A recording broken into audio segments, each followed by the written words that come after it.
Mac et Linux, vraiment invulnérables? C'est un mythe tenace. Allez, on regarde ça de plus près.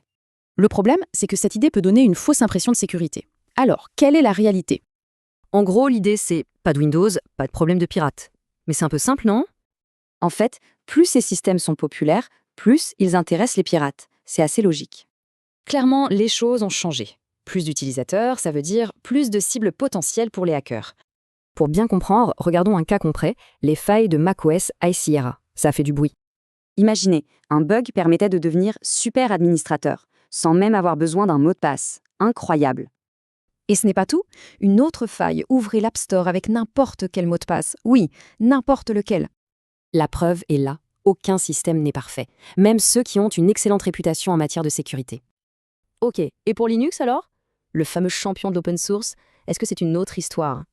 Sur Linux, il y a des services qui tournent en fond les démons. Et attention, ils peuvent être des portes d'entrée. Regardez ça. Des services qu'on utilise tous les jours peuvent présenter des risques de sécurité énormes si mal configurés.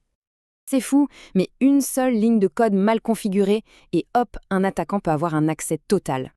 Ce qu'il faut retenir, c'est que la sécurité, ça s'entretient. Ce n'est pas une option qu'on achète une bonne fois pour toutes. Pas la peine de vouloir tout corriger d'un coup.